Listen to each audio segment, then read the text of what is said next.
Okay, so hello everybody. Today we are with Elite, and this is the first time I record my interviews with the artists. Well, maybe you know, maybe you don't know.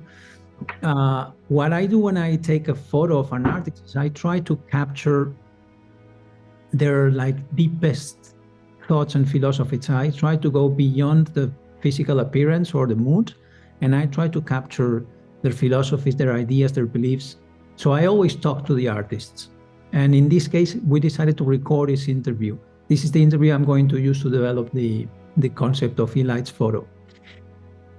So first things first, besides sacred geometry art, you do many other things, a lot of things. How would you define what you do? If you had give us a short idea of what are you doing? So central to everything that I do, all the different practices, is the process of coming home to God, the process of coming home to the source. So the process of embodying more of who we truly are at our core.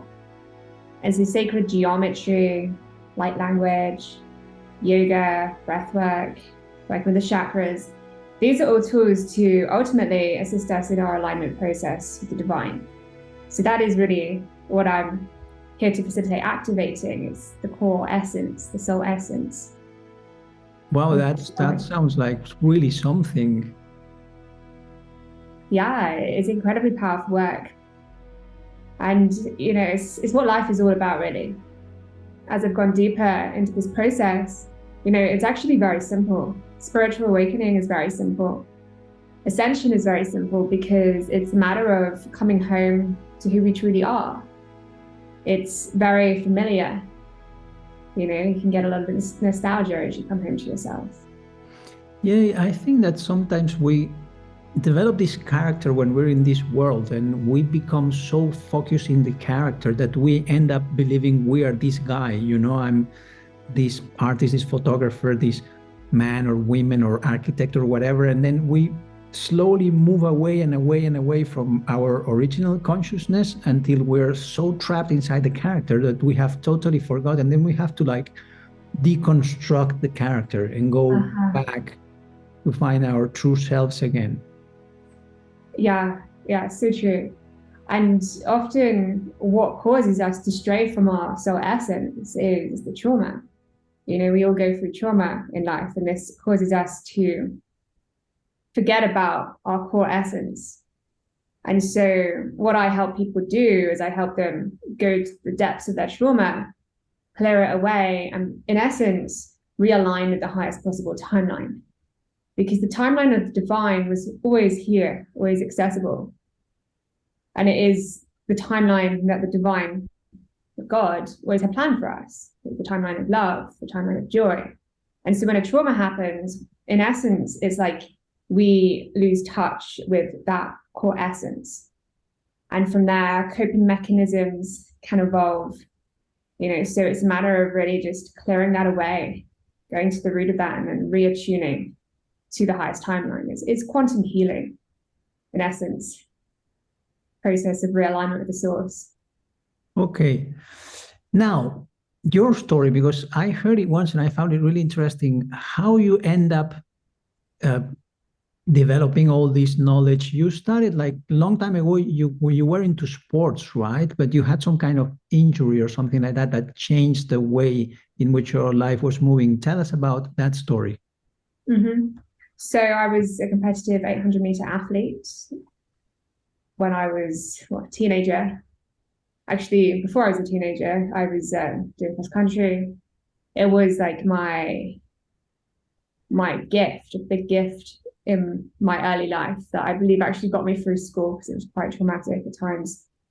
And so I was training up until about 16 or 17 years old as a competitive 800-meter athlete, and I had my sights on the Olympics, was on track for the Olympics, was one of the fastest in my country. But there was a lot of unresolved trauma in my life that as I continued along my path, it began to weigh me down. I was being trained physically, but this was about, almost 15 years ago now, over 15 years ago at times, actually. it was all physical training and there was no psychological training. And so I think it was about 15 or 16. It's when I got injured, 15, 16, 17. And I remember feeling emotionally not happy within myself off the track. And I actually began to loathe running. I felt like it was a burden. Everybody had these expectations of me, who I was here to be and what I was here to do. And it began to weigh me down, and I got a stress fracture. And I remember thinking at the time, this is my emotions that have caused this, but it is also my ticket out of this sport. But it was also kind of like this push and pull, because it was my spiritual connection when I was younger. It was a really spiritual connection, connection to running or sport. And so, it was quite a traumatic transition as well, but equally a great lesson. I'm still learning from those years. Yeah, that happens to many people, that we have like some kind of path or thing that you want to do, and suddenly life generates some kind of problem that doesn't allow you to continue going in that direction. But that thing that at the beginning looks like a big problem, then it becomes a blessing. Like, I couldn't continue this way. I generated this kind of difficulty, but then from there, I learned something totally new. So instead of, I don't know, being into sports and going to the Olympics and running, you became a different person. But that wouldn't have happened if you didn't have that injury. And yeah, for sure. I believe it was a huge stepping stone in my spiritual awakening. It was the awareness of the emotions and of the human psychology. I believe I'm actually much fitter and stronger than I was back then, physically, but also mentally as well, because we have the capacity, when we align our mental world, the realms of the mind, then we have the capacity to align our physical world as well. And then after the injury, you started like going into the world of like partying and forgetting about sport, or being like some kind of depressed or sad about the injury or something like that? So my coping mechanism, it was really my coping mechanism, because running had been my coping mechanism up until the injury. And it began to no longer work, so I got injured. And then, partying, drinking, alcohol, drugs, reckless behavior became a coping mechanism. But it's like life became so fast, I never slowed down. And it kind of really came to a point when I was 19, and that's actually where my awakening began, because I hit rock bottom. I was always kind of running away from myself. Even when I was on the track doing sport, I was still running away from myself. There were still things that I didn't want to face within myself. And so, the alcohol was another way of dealing with that. Obviously, being on the track and running was much more healthy, but, it was still trying to mask an initial problem. And so this whole process of healing that I've been on ever since I've awakened has really been about clearing all of that, realigning the timelines in essence. And you had after the injury, you had like a car accident or something like that, right? Mm-hmm. Yeah, so that was about 1 or 2 years after. So I was, partying. Life was like really fast. Like every night I was out. It seemed like every single night, pretty much, always socializing. And it's like if I slowed down, I would have anxiety. I know it's quite a common thing for many of the younger generations. It's like they have to go so fast. And so, this is me drinking, partying, smoking weed, pretty much every day. And I began to have visions, because like throughout my life prior to awakening, the divine was always speaking to me. But I'd just been taught that psychic communication wasn't real. It was my imagination. And so the divine would always give me guidance and information about events, about the timeline that I was currently on and things that would happen. But I ignored that because I was told that it wasn't real. I was told the spirits that I would see was my imagination, you know. So that's what I basically gaslit myself into believing that, like so many do who are born with these abilities, you know, we all are. But I saw probably about 3 or 4 months prior, if I continued on the trajectory that I was on, of drinking every night, of not slowing down and just tuning into where I was at, because I knew I was in a space of depression and anxiety, because when I was sober, I didn't feel good at all. So the alcohol and the drugs is a way of like dealing with that. And so I remember one night I received this vision, like if you don't slow down, this is going to happen to you. And I saw a car crash, and I saw the time that it was going to happen, and I saw the place, and I kind of just brushed it to the side. Part of me was like, okay, pardon? It was like a dream, like sleeping, or it was like a vision, like being awake? It was like a vision. So it's interesting because I used to sit in my room and basically meditate without realizing I was meditating. I've always kind of meditated without realizing, you know, just like stare off into space. When I was younger, I always used to do it quite naturally. And so I would do this when I was a teenager. And yeah, this was a vision I had. I would also journal quite a bit, so maybe it came through then. I can't quite remember, but I remember seeing it. And of course now, you know, I help people open their third eye. I help people learn to see multidimensionally. And I realize how much I was actually seeing before. You know, a lot of the time we just need training in trusting our third eye visions. And so, yeah, this vision was a huge wake up call because I saw it happening before it happened. And obviously when it happened, I was like, okay, there has to be a higher power at work, because I felt it trying to slow me down on my path. I felt it trying to like guide me onto a better path, but I've been ignoring it. So I you kind of ran that as far away as possible as I could. you actually saw the place you were going to crash. So it was like the energy. It was quite a long time ago, saw it, but yeah. And the crash was the same place you had seen in your vision. Yeah. Wow, that's amazing. And your reading about that is that they were trying to tell you slow down, and you didn't slow down. You continue partying, then it happened. So they were trying like to warn you about it. They were trying to wake me up. So actually at this time, I was writing a lot. I was journaling. I was kind of in awakening, but I was born into a very mainstream environment. So literally mainstream British matrix kind of mindset. And so I had a lot to awaken from, but still I was kind of naturally spiritual, into astrology, into like writing as well. So I would keep these thought books and I would just write all my feelings and thoughts and information down there. And it wasn't until like several years after my awakening that I actually looked back at my earliest thought books that I had been writing, and guidance had been streaming through me. So, you know, that was happening back then, that kind of time. What was the question again? Well, it was about the car crash, about how all this series of events, first the injury, then the car crash, yeah, how everything brought you to the place you are. And after the car crash, you also had like a Kundalini awakening, like a spontaneous Kundalini awakening, right? Mm-hmm. Yeah. Oh, I remember I was going to say, I'll come on to that in a minute.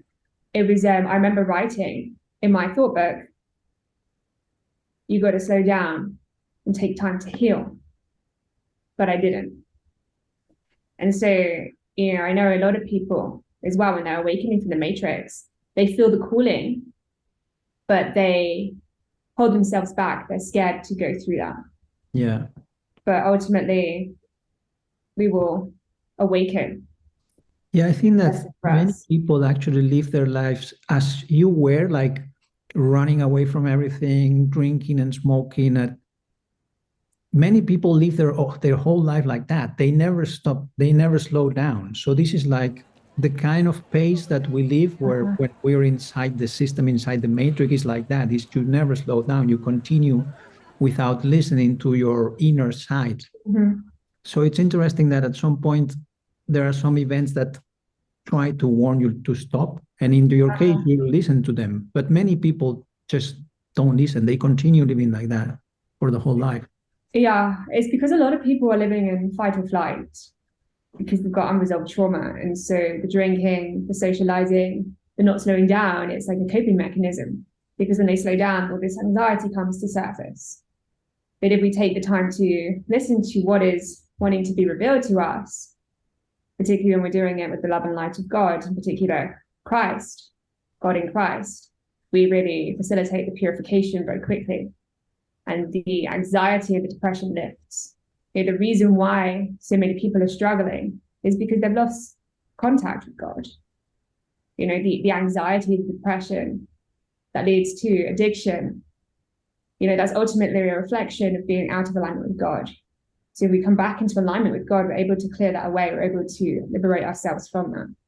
Yeah, probably the thing is at the beginning, like the first steps are like suffering.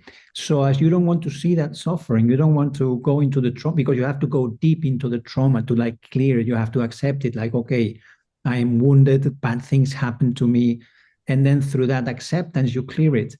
And I guess what happens is that many people, they don't even want to go there because they feel overwhelmed. It's like, no, this is too much for me. So I'm not going to be able to handle it. That's why they live their whole lives without actually listening to themselves. But I go into it with the perspective of I'm healed. So when you go into it with the divine knowing that the highest possible timeline is always available to you, and that you are love at your core, the wounding is actually an illusion, because our core essence is healed. Our core essence is beyond all pain and all fear. You know, that's a reflection of what we are not. And so when you go in with that perspective, you basically light up the space and it begins to clear very quickly. And when it comes to that kind of shadow work, you know, in the early stages of awakening, that can be maybe too much for people to go into. It's only really in the more recent years that I've really begun to clear very quickly the trauma from my past. I tried when I was first stepping onto the spiritual path, but the beginning of my journey was more a process of raising my vibration. It was more a process of focusing in a more positive direction. And then from that space, when you've experienced the connection of God, the awakening and knowing that God is with you, then it's much easier to go into those spaces and liberate the trauma. Is that making sense? Yeah, absolutely. So tell us about the Kundalini awakening. This is like, we're going chronologically, right? It was first the injury, then the car accident, and then like you were like, I don't know if you were sleeping or something like that, and you started like shaking or something like that. So it happened over a period of about 4 months, but it's really, I believe it began to happen even before that, before the car crash. Before the car crash, and it was actually 2012. I don't know if you remember what the news about 2012. Well, some people said that the world was going to end in 2012. Yeah. Because of the Mayan calendar. And so I found this quite interesting. I never thought the world was going to end. I thought it was more beginning of something new. And I remember feeling a deep excitement within me. Didn't know why. I believe now it was my higher self. Knew that what was coming in the year that would follow. But it was over that year I began to awaken. These visions became clearer. Then the car crash happened, causing me to begin to want to get better, you know, because particularly once you've had that kind of experience like a car crash, because you know you're not living the life in the best way possible. And also prior to that, being an athlete, literally being on podiums, having people celebrate me, like being in the newspaper, like complete polarities. I knew that I had to fix myself. I knew that I had to get clean, give up alcohol, all of that. And so it was the summer before I started university, I began to have these experiences. There was a few really odd experiences that I had, but I kind of brushed them to the side, like it's my imagination, like kind of psychic experiences. And then I started university, and that's actually where I hit rock bottom. first time being away from home. Didn't really enjoy myself when I was there. It was, yeah, didn't really fit in. I reached a place where I realized like I couldn't socialize without a drink in my hand, which was a huge wake-up call. I realized like how dependent I'd become on alcohol. And so I decided I wanted to stop drinking. And so around about this time, I was doing a lot of self-questioning. Who am I? What am I here to do? You know, and I actually hit rock bottom, not wanting to live anymore, having suicidal thoughts, thinking of ways I could kill myself. You know, it was a very dark space. And at that time, like when you find yourself in that kind of space, you know, you're kind of faced with two timelines, to leave or to stay. And obviously, you know, you want to stay. I never feared death. I always believed there was something more, but I've got 3 younger brothers that I knew that I wouldn't be able to leave without destroying their lives. And so I literally got down on my hands and knees and I began to pray to God to save me. And over the period of about 4 months is when my Kundalini awakened. I would lay in bed at night and I would feel these vibrations in my body. And I literally thought I was dying. Really. Thought I partied too hard. And I'd go to the doctors and they'd be like, So it happened after going to a party, you went to bed and you started like moving or like, and you thought... No, I wouldn't go out. I wasn't really going out. Okay, so it was like I just stay in. You go to bed and you start shaking and you thought it was some kind of attack or some seizure or something like that. No seizure. It was more kind of gentle. It was like vibration on the skin. And this would happen like most nights. And then there was one night just before Christmas of 2013. I'd gone home after university, and that's when I had what I call my Kundalini awakening, because that night I'd done some mantras. So I'd started to get into meditation over this period. I'd done some mantras before I'd gone to bed. And I lay in bed that night and my body began to vibrate stronger than ever before. And I was in sleep paralysis. Do you know what that is? Yeah, it happened to me once or twice. It's weird, isn't it? It's frustrating because you're trying to like move and say something that you can't because you're kind of paralyzed. So you feel like trapped. Yeah. So it's actually quite cool because that's the space you go into before you astral travel. So that's a very interesting space to explore, but it's like a gateway between realms. And it started happening to me from that summer over these 4 months. And anyway, I found myself in sleep paralysis that night and I was vibrating more than ever before. And I was like, oh my gosh, I'm going to be paralyzed. And I was like, oh, my parents are going to wake up because, you know, the bed must be making so much noise because I'm shaking so much. Like that's what it felt like. And I heard a voice that was like, trust in the divine. And then I saw my chakras light up one by one. My Kundalini rise until it reached my third eye and I saw this huge eye open. And that was the last thing I remembered. I think I passed out or something. Wow, then maybe you fell asleep after that or something like that. Yeah, but it was a very kind of like moment. But I woke up the next day and I remember the first thing I did is I jumped out of bed and I looked in the mirror like, I'm okay. Not paralyzed.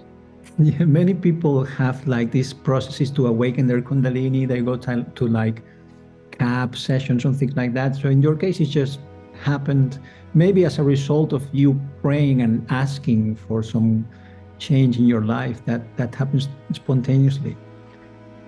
So, yes, the angel said that it was like a alarm clock went off that I had set before I came to the earth. So it was like a soul contract I went through this. It was like some soul contract that at that time that was going to happen when you were that age. Yeah. Okay. For me, it's interesting what you said about you thought, okay, I shouldn't trust these psychic abilities. It's like maybe I'm just going crazy, because I think this happens to many people. Like we have this education in which they tell us, okay, if you hear voices, you're crazy. If you have visions, you're crazy. That's just like a dream or whatever. So many people kind of suppress these things, like, and some people even they go to the psychologist and they get medicated, which is I think is really bad. They get pills and they kind of have all these kind of abilities suppressed because they think it's like they are totally going crazy. I think this is something that happens in our society because we live in this super materialistic world, really materialistic and really superficial. So anything that is outside the frame of acceptance becomes suppressed. So I think it's that really good that in your case you finally thought, okay, no, I'm not going crazy, because this happens to many of us at some point. For me also, when I was a teenager, there were many things I didn't talk about because I was surrounded by a group of really skeptical people. And I thought, okay, if I talk about this, they're going to think I'm weird or they're going to think I'm crazy. So I had all these things also suppressed for a long time until I started meeting other people and I started thinking, okay, I'm not crazy. This is another reality. You know, we perceive this percentage of reality and I'm opening up to other realities. But for many people, they suppress it because they think it's just crazy, in my opinion. Yeah. Yeah, the society needs to train us, needs to train the children. We'd live in a totally different world if the children were trained to upgrade their psychic abilities when they're younger. Yeah. But I believe we'll get there. Yeah, We me start to too. teach meditation and yoga in schools. I believe we're moving in that direction. Yeah, I think more and more people are getting like interested in these kind of things. More and more people are awakening. So it would be really different if, because what we do now with kids is the opposite. Like society suppresses everything. So if we let it, because I think kids are a lot more connected than adults. Adults are really blocked. So if we allow this process to be more natural, things will be really different. And I think it's going to change. Yeah. What's important is the adults change first, because we're the ones pioneering the way for the children. I think a lot of people kind of forget that. And yeah, the kids are very vulnerable. We got to really clear the way for them. Everything that we do helps them do what they're here to do, Yeah. Okay, so, and after that happened, you also had an experience with ayahuasca, right? Yeah. So, well, actually, after the Kundalini awakening happened, I was in university for 3 years, and that was like the beginning of my spiritual awakening. And the angels began to communicate with me, and they guided me on the path of self-healing. And this is really where I began to develop my faith in God, and trust my abilities, because they guided me from darkness into euphoria. Is probably the best way to describe it. I was like literally on cloud 9 for about 3 or 4 months after my awakening. The angels came in and yeah, they really guided me on this path. And so from there I went through university, awakening, exploring spiritual wisdom, sacred geometry, quantum mechanics, laws of vibration and frequency, learning about alignment and the process of coming home to the source essence. And then from there, when I left university, I went to Glastonbury. You know Glastonbury? Never been there, but I've heard of it. Yeah, Glastonbury is like a vortex in England. Many say it's the heart chakra of the earth. It's a very powerful place. You go to Glastonbury, synchronicities always happen. So I went to Glastonbury, and it was actually in Glastonbury I was guided to an ayahuasca ceremony. Okay, and can you tell us a little bit about what happened? What did you see? What did you experience? Well, I've drank a lot of ayahuasca now. I've been a student of Mother Ayahuasca for 6-7 years now. So how many times have you tried it? I wouldn't say tried it anymore. I work with it now. I think 30, 35 times. 35? Wow, that's a lot. Okay, then just tell us the one experience that you think it's more important, or the one that really it was more profound for you. Have you done ayahuasca? No, I've done similar things. I've done changa, which is smoked, like DMT and San Pedro and mushrooms, but never ayahuasca. Uh-huh. So, wow. She showed me so much. So much. Changed my life. It was like my second awakening, really, where she really assists the purification process, the body, the upgrading of the psychic abilities. She also activates the light language from within me. It was Mother Ayahuasca. She has taught me, something she's taught me actually. She helped me heal my relationship with Jesus. That was actually in the first ceremony. What I was shown in the first ceremony was the astrological positioning within the universe, where our planet currently is, and how these high vibrational frequencies of light and love are flooding into the earth. And that is what is causing this planetary awakening, is the new environment within the universe that our planet is becoming deeper and deeper submerged within. And I was shown these high vibrational frequencies of consciousness of love, and that love is also known as Christ. It's like a sea of Christ consciousness is coming to the earth. And I was shown Jesus and how he came as a master for these times. He came to activate the planetary grid and Akash of the embodiment of Christ consciousness. And so, like, a big part of my work today actually is I'm an ambassador for Jesus, an ambassador for Christ consciousness. And so this kind of really began to be upgraded in my awareness from that first ayahuasca ceremony. And over the years, more and more information has been revealed. So a lot of my work with ayahuasca has actually been coming into Christ. And she healed your relationship with Jesus because that relationship was somehow like blocked or suppressed for some reason, or what was the healing? Why it needed to be healed? So I grew up in kind of like a lukewarm Christian environment. My mother was a Christian, my father agnostic, so didn't really know. And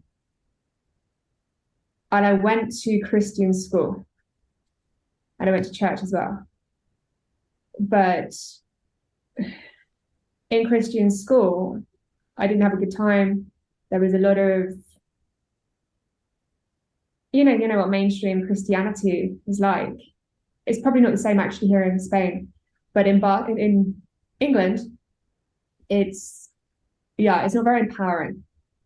I think in Spain is the same. It's quite bad. Like, there's more spiritual respect in Spain from the people. That's what I've noticed. There's a lot more spiritual respect just within the culture. At least the environment that I was in Christian school, that respect was gone. There wasn't any spiritual foundation in the way that I believe it needs to be. That it's like there's a lack of self-empowerment being demonstrated in the Christian faith, and as a result, people become like really kind of wishy-washy. Does that make sense? yeah. And there's a lot of sin, is probably the best way to describe it, happening in the Christian churches and schools. There's a lot of people. I've spoken to many adults who have been abused being in Christian institutions. There's a lot of corruption in the church, and I believe it's really affected the pure wisdom teachings of Christ. And so my relationship with Jesus had suffered because of my Christian wounds that I carried from my past. But something key to remember here is Jesus, he wasn't actually Christian. The Christian faith came after Jesus, where the Christian faith is a human representation of Jesus's teachings. So there's a lot of information that was actually taken out of the Bible that is incredibly empowering. Jesus spent a lot of time in India prior to being famous. And so this is something I actually have spent a lot of time studying, is the missing life of Jesus. And so this kind of began to awaken within my consciousness with ayahuasca. There's a lot of information that we haven't been told, a lot of information that if you had been told, there wouldn't be those wounds there. You'd be more empowered in your spirituality. I believe a lot of the reason why people stray from God is because there is information missing. You know, it's a matter of self-empowerment. Yeah, I totally agree with that. It's like, it's paradoxical because the Christian Orthodox Church actually became a force to pull away people from religion, because I believe like the original teachings of Jesus, if you read about the Essenes and all the way it started, what they did, the church moved away so away from it that they created this distortion that actually was really negative for spirituality. Because in my case, my family were like totally skeptical. My mother was skeptical. My grandmother was Catholic. But my education was like, if you believe in anything, you're kind of naive or really stupid. So for me also, it was like, I believe that anybody who was religious or anybody who had any kind of beliefs were like really naive or stupid, and that the intelligent people, like the intellectuals, were really skeptical, scientific, materialistic. So also for me, when I started like digging into these subjects, I had a lot of things that needed to be unprogrammed, a lot of things about that. It was like a big fight between like my skeptical side and the experiences I was having. Like there was like a fight in my brain between those two things. Like, no, that's stupid, that's crazy, all that doesn't exist. So yeah, I think that, do you know the work of Claire Hartsong? She wrote, because when you said that Jesus anchored the crystalline grid to the planet, she wrote two books. One of them is called Anna, Grandmother of Jesus, which is really interesting because she gives you a perspective of all the women who were in that group of people originally with the Essenes, and all that story that has been deleted from the Bible, because one of the things that the Bible has been really manipulated, many things were taken out and many things were added. And one of the things that were taken out was the role of women. She talks about Anna, her grandmother, about Mary Magdalene, about many women who were there doing really important things. And one of the stories of the books is that when he died and resurrected, that energy that came through his body when he was in the process of having the resurrection was like actually anchored to the planet in that moment. So when you were talking about that, I was thinking about that book. If you haven't read it, you should, because you are going to love it. And it gives you a really different vision of Jesus, totally different, like a human being with a really hard life, how he was trying to anchor energies that were really, really high, and how his body was really suffering in the process, how he had this kind of mission that was so hard to accomplish, and even harder like 2,000 years ago, in which the plan was really difficult. So really, really interesting work. Yeah, he's a great master. You know, that the whole process that he went on was profound for this current day that we're living in. You know, the human Akash, you know, the Akashic records, literally activated something through the human Akash that is connected to our bodies. So the process that he went on literally paved the way for the larger collective consciousness to follow in his footsteps. I mean, it's incredibly powerful what he did. Yeah, for me, it was a long process to be able to talk like that, because for me also, I was really, my vision of people who talk about Jesus or who believe in Jesus was this idea they are really naive, or that's a really stupid thing. So I also had like a lot of suppression into those subjects until I started seeing it from a different perspective and seeing him more like a human being, more like, rather than the biblical figure. Well, I believe it's a combination of both, actually. So what I've been shown is he's the Messiah. So in 2021, I actually had a vision of the second coming of Jesus Christ. I don't think I've told you about that. Yeah, I think you told me about that. I told you. Yeah, so it was a vision that literally changed my life forever. And the direction of my work, and also my connection with Jesus, that my journey up until that point was really kind of preparing me for. But, you know, he came literally to save the humanity. It's a karmic thing that he did to help us shift that karma, because humanity was heavy in karma. So a lot of the biblical wisdom, it's hardcore and it is encrypted with multi-dimensional information. The thing is, much has been taken out of the Bible that humanity has lost touch with it and also became oppressed. So you had like the magic people who were literally massacred in the 1500s to 1900s, really, 1800s. The witches, they called them witches, burned at the stake, magic people who practice numerology, astrology, geometry, where the Bible is encrypted with the language of numbers, the language of geometry. But if you're able to read between the lines, you literally access a higher dimensional understanding of what is written in the Bible, where it provides hardcore wisdom for life as a whole. It's that spiritual foundation. But even in Christian institutions and churches, there's a lot of information that's missed out. There's a lot of information that isn't covered. I went to Christian school and church, and not once did they speak about the book of Revelations, the final book in the Bible that's actually speaking of these times. So with this in mind, a lot of people, they stray from the Christian teachings because there has been so much missing, and they know that there was a lot missing. But also they've been through a huge collective trauma, the oppression of the magic people. Although it's several lifetimes ago, and many have forgotten, the memories, they run deep in our DNA. And so as a result, people, they close off from that awareness. Yeah. I think it's really like, for me, as I said before, the church has moved people away from spirituality, because now if you talk about spirituality, many people think that's stupid because religion has kind of tried to force some idea, and in that way, by trying to force people to believe specific things, people moved away from those things. Mm-hmm. A big key can be bringing science into it. What has been discovered in the 1900s in quantum mechanics, it's revolutionary, really. I say discovered in the 1900s, but much of what quantum physicists uncovered in the last century, it was known about 2,000 years ago, before Jesus even came. Do you know who the Vedas are? Who? The Vedas. No. So they're the fathers of yoga. So they wrote the philosophy of yoga dating back about 1,500 BC.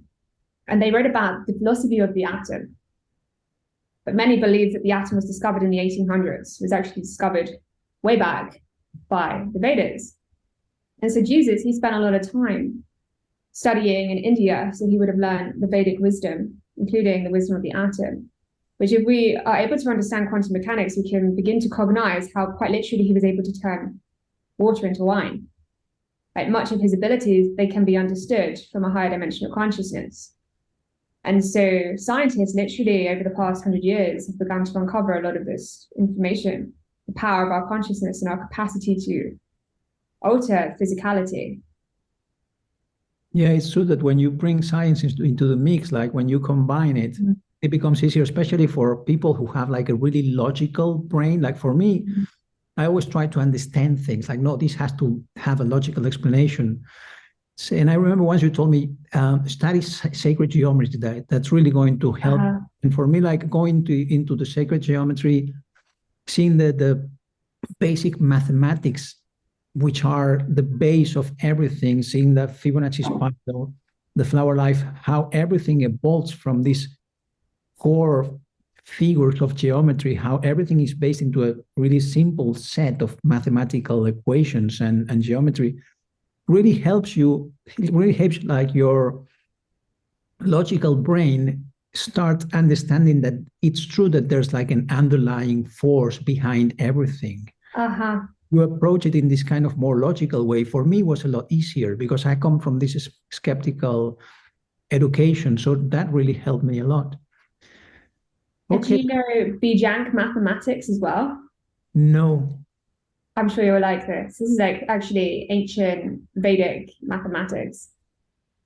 I'll send you a diagram and you can look into it. That's incredibly powerful magic. There's an when we're able to look for the laws of numbers, Mhm. with awareness of, for example, Bijanic mathematics, also sacred geometry, and bring that into the sacred scriptures of the Bible. Because there's numbers literally encoded throughout, we unlock a higher understanding of what is being communicated, and that there is also a higher intelligence at play. The divine is so intelligent, is literally been mapping the way from the very beginning. But Yeah, that's where the numbers are important, and I believe a lot of people are actually missing them. yeah, because we also have this approach to mathematics today, which is like really logical. And I'm a really big fan. You know, the Indian mathematician Ramanujan, I don't know him. a really interesting guy because he explored mathematics from a really, he said that the ideas he was having, the mathematical theories, they came to him when he was meditating or when he was praying, and that he was seeing those visions. And he went to Cambridge. That was long time ago. He went to Cambridge, and his approach to mathematics, he was a real genius. He could do things like, and his equation and his theories were like really intuitive. And people asked him, where do they come from? How can you know this? Like, because he was a kid that never studied mathematics. In India, he was showing his theories to people and people wouldn't understand them. So he started sending letters to a mathematician in Cambridge. Hardy was his name. And when Hardy saw the letters first time, he thought, okay, this must be some kind of prank or a joke. It's impossible that an Indian kid has developed this theory. So he thought sometime in the faculty was pranking him, was like, it was some kind of joke. But then he realized he was really a guy from India, and he invited him to Cambridge. And he had this theory that all mathematics are actually the thoughts of gods. And it's everything about the patterns from which reality is created. Really, there's a movie about him. It's called Ramanujan. Really interesting guy because he took mathematics from a really different perspective. And then in Cambridge, they forced him to prove all his theories because he developed these like super interesting theories, but he never proved them. In maths, you have to prove this is right. And in order to prove them, you have like that to write many equations and stuff. And he found that incredibly boring. He didn't want to prove anything. And then I think it was 10 or 20 years after he died, they found one of his notebooks with 600 pages of theories and equations without any proof. And they started proving them, and they realized that most of them were correct. And now they are explaining the behavior of black holes thanks to Ramanujan theories. And I have the theory he never showed them to anyone because he didn't want to prove them. He said, okay, if I show them to the mathematicians, they're going to make me prove them. So that's why he had this kind of secret notebook. Wow. So, yeah, really interesting guy. Ramanujan. It's Ramanujan. Ramanujan. Okay. Really interesting mathematician.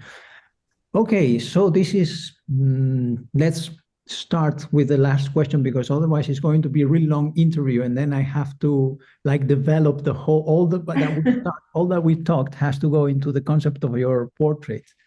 So how do you see the future? I wanted to ask you about this because we're now living like times in which my theory is that the consciousness of humanity is above our politics, our economic system, and people are starting to be like disenchanted. Like people don't believe in politicians anymore. They don't believe in the economic system anymore after the big crisis.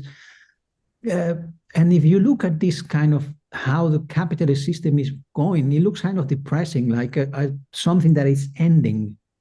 My opinion, there's also something positive about it because we don't buy it anymore. We don't believe this system anymore. They can't control us through fear anymore. So for me, it's the beginning of a big change. But if you look at the cycle that is closing, it looks kind of depressing. Everything doesn't work anymore. Economy doesn't work. Politician doesn't work. So how do you see the future? How do you think things are going to evolve? Well, I believe it's like the collapsing of a system for a new one to be born. It's like as the old world falls away, the new world emerges. So I believe the future in Christ is very bright. And like these are the times that we are in, these times have been prophesied.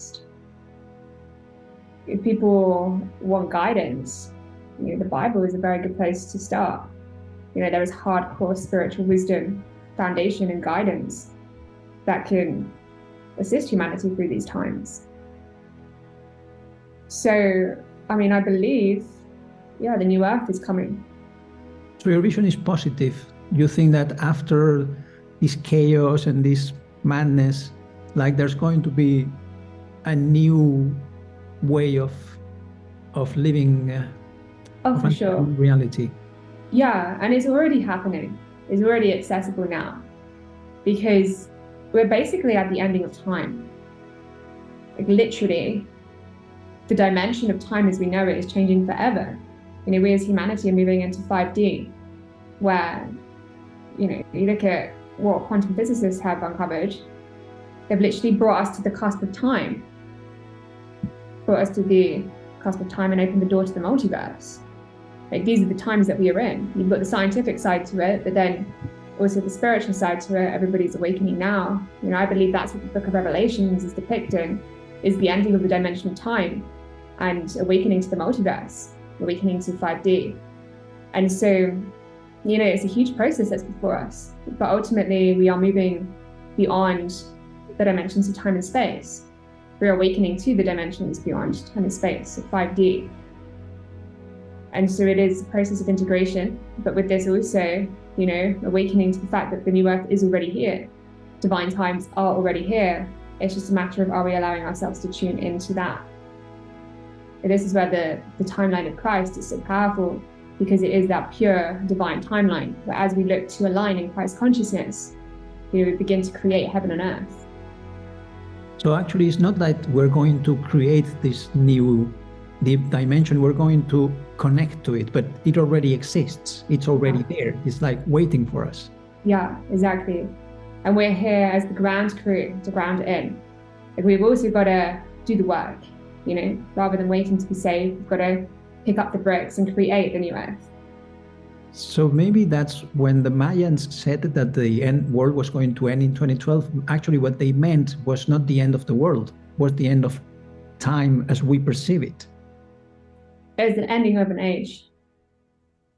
So it's quite interesting, because many of the ancient wisdom keepers of the earth, they predicted the ending of this age. They have their own different systems and calendars that they've marked it by.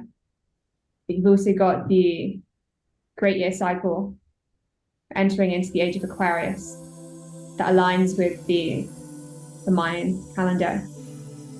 Also Hopi prophecies as well. There's many different prophecies about these times.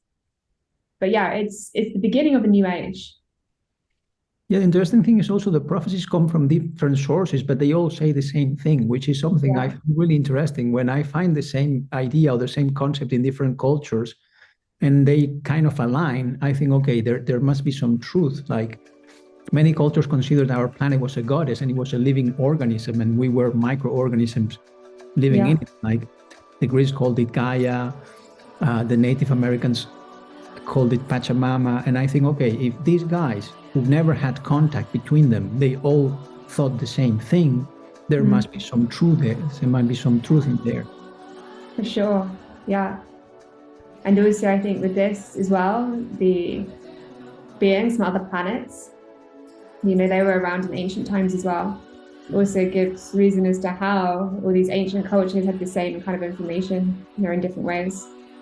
There was a higher intelligence that is also returning in these times. So it was given to them, this information? I believe so. Given to them, also could be channeled. But they were in a higher consciousness, so they were able to receive it differently. So we kind of we fell from like a higher consciousness. We've been like living in darkness, like sleeping, and then we're going to wake up again. Mm-hmm. We're waking up now, yeah. So we're going to remember, we have to remember, like, after sleeping for many hundreds of years, we have to remember, okay, this was it, to be awakened. We were like 12,000 years ago, we were awakened, and we have to start remembering what we did on that last day before falling asleep, what was going on there in Atlantis or whatever. Yeah. So it's important to remember. Then that's why, like, I've heard this theory that we are really connected to our previous lives 12,000 years ago, because we're like living the mirror times of those times.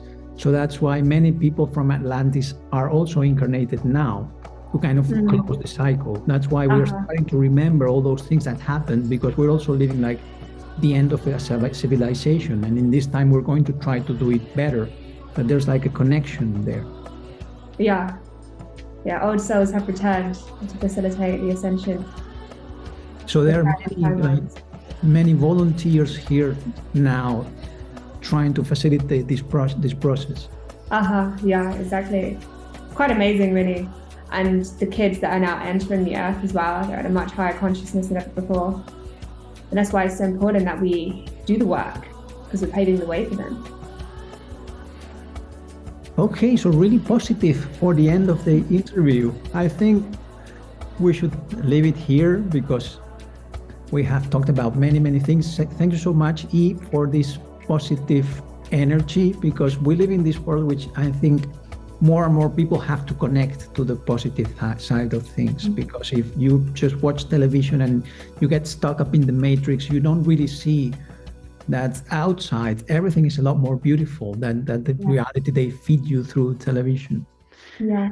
Thank you, Justin. Wonderful. Any last comments, any final advice, any recommendation, any author or any book, anything you want people, if they think, oh, this is really interesting, I want more information about this, where should they look for? So, well, several books coming to mind. First and foremost, I think it's important that people turn back to the Bible. There is so much wisdom inside, but sometimes there needs to be spiritual healing that takes place for somebody to be in the spiritual maturity to read that Bible, you know, with a filter. But that is a very good book to read. I recommend everybody reads it, the whole book. Also, the Kabbalion, it's a very good book. You know about the Kabbalion? Yeah, and it's really short, actually. You can read it in a week. And it's, for me, was like essential to understand like the laws of the universe. And so clear, so to the point, really good book. I also like John Below Melchizedek's Ancient Secret of the Flower of Life. It's a very good book, 2 books. Also, well, The Wisdom Teachings of Cryon, Lee Carroll, very good channel. So John Below and Lee Carroll are 2 of my favorite teachers. Also, do you know about the Book of Urantia? No. That's a really good book. It's a very interesting book. What's the name? Book of Urantia. Nuantia. Urantia. Okay, I'll look it up. It's a massive book. I haven't read the whole thing. I've just read parts of it. But that's a very interesting book. It serves as an activation. So I like to get physical copies of books. And so the energy radiates through my space. I learn in that way a lot of the time. Like okay, I think that's more than enough. I mean, with those books, you have like, maybe you can be like 1 year reading. But also, you know, I think it's important that people cultivate their own inner connection to the divine. And all the different sources, the different books, the different TV shows, the films, it's important that we always have a filter. Rather than believing everything we're faced with, just tuning into how we feel and just taking what resonates. Yeah. Okay, finally, if people want to follow you or find you, you're on Instagram, on Facebook, your name is E-Light everywhere on all networks? Yeah. Okay. So my Facebook page, Ellen Holmes, which is my birth name, you always add me as a friend there. Okay. Yeah, E-Light and all my other networks. Okay, so thank you so much, E, for this interview. Thank you, Justin. Hope you continue doing your fantastic work and fulfilling your mission. Thank you. You're welcome.